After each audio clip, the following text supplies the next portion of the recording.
മോഹൻലാൽ പൃഥ്വിരാജ് ചിത്രം എമ്പുരാന് വേണ്ടിയുള്ള കാത്തിരിപ്പിലാണ് സിനിമാ പ്രേമികൾ. മലയാള സിനിമ ഇന്ന് വരെ ചിത്രീകരിക്കാത്ത ലൊക്കേഷനുകളിലാണ് എമ്പുരാന്റെ ചിത്രീകരണം നടക്കുന്നത്.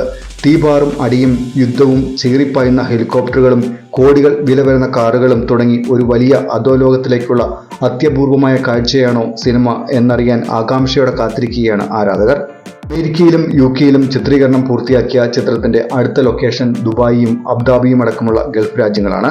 ചിത്രം 15 ലൊക്കേഷനുകളിൽ ചിത്രീകരിക്കുമെന്നുള്ളതാണ് ഇപ്പോഴുള്ള കണക്ക്. ഒന്നാം ഘട്ടം ലേ, ലഡാക്ക് എന്നിവിടങ്ങളിലെ മലനിരകളിലാണ് ചിത്രീകരിച്ചത്. ഡൽഹിയിലും മുംബൈയിലും ചെന്നൈയിലും ചിത്രീകരണം ബാക്കിയാണ്. കേരളത്തിൽ തിരുവനന്തപുരത്തും കൊച്ചിയിലുമാകും ചിത്രീകരിക്കുക. ഓരോ ഘട്ടത്തിനു ശേഷവും 1 മാസത്തോളം സമയം ഇടവേളയുണ്ട്. വലിയ സെറ്റുകളുടെ നിർമ്മാണം പൂർത്തിയാക്കാൻ വേണ്ടിയാണിത്. ചിത്രത്തിൽ രാജ്യാന്തര താരങ്ങളും എത്തുന്നുണ്ട് എന്നാണ് റിപ്പോർട്ടുകൾ. ചിത്രത്തിന്റെ തിരുവനന്തപുരത്തെ ഷൂട്ടിംഗ് സ്റ്റാർട്ട് ചെയ്തു. 10 ദിവസത്തെ ഷൂട്ടിംഗ് കുട്ടിക്കാനത്തും ഉണ്ടാകും. അതിനുശേഷം ഗുജറാത്തിലും പിന്നീട് അബുദാബിയിലുമായിരിക്കും ഷൂട്ടിംഗ് എന്നാണ് അപ്ഡേറ്റുകൾ. ചിത്രത്തിന്റെ ലൊക്കേഷൻ കണ്ടെത്താൻ വേണ്ടി മാത്രം പൃഥ്വിരാജ് ചെലവഴിച്ചത് 18 മാസമാണ്.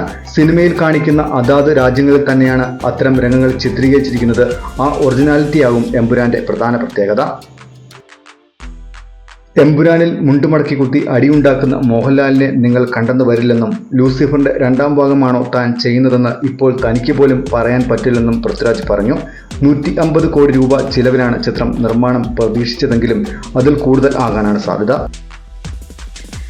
2019 ലൂസിഫർ വിജയമായതിനു ശേഷം പ്രഖ്യാപിക്കപ്പെട്ട സിനിമ മലയാളത്തിന് പുറമെ ഹിന്ദി, തമിഴ്, തെലുങ്ക് ഭാഷകളിലും പ്രദർശനത്തിനെത്തും.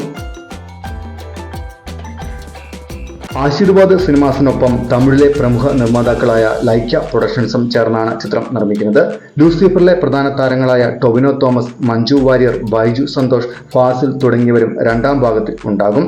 മുരളി ഗോപി തന്നെയാണ് 2ാം ഭാഗത്തിന്റെയും തിരക്കഥാകൃത്ത്. സുജിത് വാസുദേവനാണ് ചിത്രത്തിന്റെ ഛായാഗ്രഹണം. സംഗീത സംവിധാനം നിർവഹിച്ചിരിക്കുന്നത് ദീപക് വാസുദേവാണ്. സിനിമാ ലോകത്തെ പുത്തൻ വാർത്തകൾക്കും വിശേഷങ്ങൾക്കുമായി ഈ ചാനൽ സബ്സ്ക്രൈബ് ചെയ്യുക. മറ്റൊരു വീഡിയോയുമായി വീണ്ടും കാണാം. നന്ദി.